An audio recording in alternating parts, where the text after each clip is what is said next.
sebetulnya kekayaan yang hakiki adalah karena besarnya rasa syukur yang sering kita ungkapkan ya. Sering kita ungkapkan lalu kita betul-betul nerimo dengan apa yang sudah Tuhan berikan kepada kita. Inilah sesungguhnya sumber kekayaan yang tidak pernah habis, adalah besarnya rasa syukur kita terhadap apa yang sudah kita terima dari Tuhan kita. Ini ya, karena kita tahu uang bukan segalanya, namun kita juga menyadari segalanya pakai uang.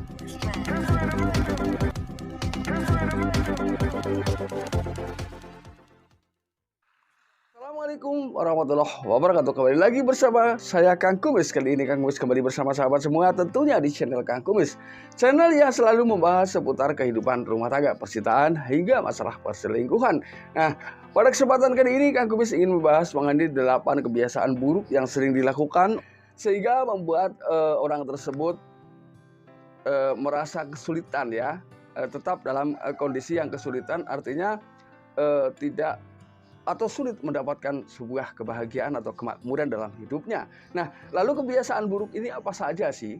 Nah, lalu bagaimana cara melepasnya? Tentunya adalah merubah kebiasaan yang kurang baik menjadi baik. Ini tentunya. Namun sebelum lanjut ke topik, gak ada salahnya silahkan Anda subscribe, like, dan komen di channel Kang Kumis agar sahabat semua tidak ketinggalan info dan juga kabar terbaru tentunya di channel Kang Kumis.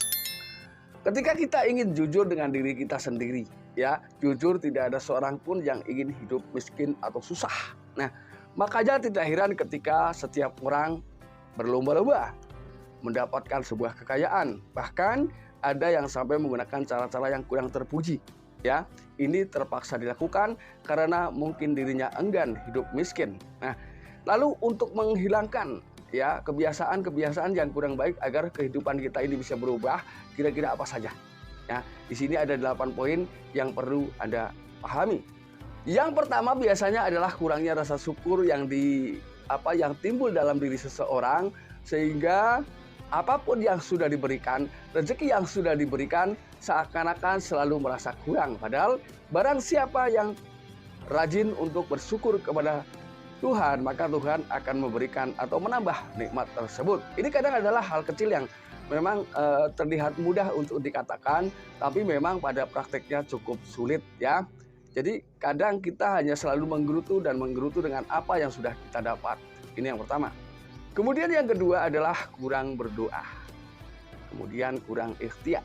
Oke, kadang karena memang sebuah usaha dan doa ini adalah merupakan sebuah paket ya, yang harus dilakukan, karena sebetulnya Tuhan tidak akan merubah nasib seseorang kecuali orang tersebut mau merubahnya sendiri. Artinya di sini kita memang diberikan kebebasan untuk melakukan usaha-usaha yang maksimal selama usaha tersebut memang usaha yang tidak dilarang dalam aturan, baik aturan negara maupun aturan agama. Nah, ketika sudah seperti itu tentunya biar usahanya mudah dan hasilnya berkah, selalu diiringi dengan doa yang senantiasa dipanjatkan kepada Tuhan menurut kepercayaan serta keyakinan masing-masing tentunya.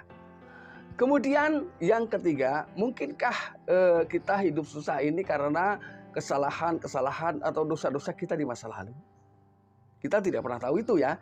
Maka nggak ada salahnya mari kita bersama-sama belajar untuk bertaubat. Ya, belajar untuk bertobat, karena kalimat tobat ini mudah diucapkan, sulit dilakukan, karena kadang tidak sedikit ketika kita sudah bertobat, godaan datang menggoda untuk melakukannya kembali hal-hal yang sesungguhnya sudah kita hentikan ya. Ini maka dari itu yuk yakinlah ya, belajar bertobat tapi serius ini. Lalu yang kelima, ketika kita sudah melakukan segala hal yang tadi saya sebut di atas, gak ada salahnya pada akhirnya kita memang harus tetap berserah diri ya. Kita melakukan usaha maksimal, namun yang berhak memutuskan sebuah hasil tersebut adalah tetap Tuhan yang Maha Kuasa. Artinya yakinlah bahwa Tuhan tahu mana yang terbaik untuk hamba-hambanya ini. Tuhan tentu sudah perhitungkan semuanya, dan tentunya rencana Tuhan untuk hambanya selalu jauh lebih baik dari yang kita perkirakan. Makanya tidak ada salahnya kita terus berbaik sangka kepada Tuhan tentunya ini. Lalu yang keenam, kita kadang sering berharap atau memiliki angan-angan atau memiliki cita-cita yang sesungguhnya kalau cita-cita tersebut dikabulkan mungkin adalah di luar kemampuan. Sehingga kalau itu dikabulkan malah kita yang repot. Contoh ya, kita ini misalnya, mohon maaf sekali, kita tidak punya pekerjaan. Lalu kemudian kita meminta sebuah mobil. Lalu ketika Tuhan kabulkan kasih kita mobil, mobil perlu loh operasional. Lalu dari mana kita beli bensin? Terus bagaimana kita belajar membawa mobil ya, nyetir mobil. Ini tentunya di luar logika kita. Jadi sebaiknya mintalah kepada Tuhan apa yang kita butuhkan, bukan apa yang kita inginkan. Ini jauh lebih simpel. Dan ini kemungkinan cepat terkabul itu sangat mungkin ya, sangat cepat ya. Jadi sekali lagi berdoalah dengan apa yang kita butuhkan. Ya, bukan dengan apa yang kita inginkan. Kalau keinginan itu banyak. Nah, tapi kalau kebutuhan ini adalah sebuah kepastian. Jadi kalau toh itu diturunkan, memang itu yang dibutuhkan. Artinya tidak sia-sia dan manfaat tentunya bagi hamba-hambanya. Ini. Lalu kemudian yang ketujuh, disadari atau tidak, banyak di antara kita yang mungkin ingin memiliki kekayaan dengan cara yang instan. Ya, ini mungkin tidak sedikitlah ada di antara kita, saya tidak tahu itu siapa, tapi mungkin ada ya, karena ini masuk ke dalam poin ya. Namun tentunya di sini kita harus sadar bahwa sekaya apapun kita di dunia, semuanya itu akan kita tinggalkan, ya. Dan di sini bukan berarti kita harus ngerokro, bukan. Tuhan tidak pernah melarang kita menciptakan surga dunia misalnya, tidak melarang, ya. Namun ketika kita memiliki sebuah harta, ya, memiliki kekayaan, ini kita pada akhirnya nanti akan ditanya dari mana harta itu didapat, ya. Uangnya dari mana, lalu kemudian dibelanjakan untuk apa? Ini ada dua pertanyaan. Jadi kalau menurut saya pribadi, sebetulnya kekayaan yang hakiki adalah karena besarnya rasa syukur yang sering kita ungkapkan ya. Sering kita ungkapkan lalu kita betul-betul nerimo dengan apa yang sudah Tuhan berikan kepada kita. Inilah sesungguhnya sumber kekayaan yang tidak pernah habis, adalah besarnya rasa syukur kita terhadap apa yang sudah kita terima dari Tuhan kita. Ini. Lalu yang kedelapan, biasanya ini adalah kurang apa? Yang kedelapan adalah pelit atau tidak suka memberi kepada orang lain. Nah ini, memang rahasia Tuhan itu sulit ya. Secara matematika memang iya. Ketika kita punya 9 diambil 2 berarti tinggal 7 ya. Namun tidak begitu dengan kebaikan kita sesama manusia. Tuhan sudah mempersiapkan ya, memberi nilai lebih tinggi dari yang Anda kurangi. Ini. Nah sahabat, mudah-mudahan apa yang Kang Kumis sampaikan bisa bermanfaat.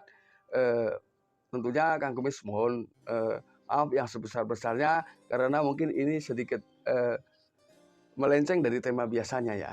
Ini. Tapi ini adalah bagaimana kita menciptakan keluarga bahagia, lalu kemudian menciptakan sebuah kehidupan yang harmonis, tentunya tidak lepas dari sebuah kemakmuran dalam keluarga.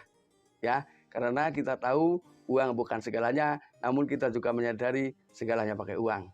Mudah-mudahan bermanfaat dan akhir kata, salam harmonis bersama Kang Kumis. Wabillahi taufiq wal hidayah. Wassalamualaikum warahmatullahi wabarakatuh dan terima kasih.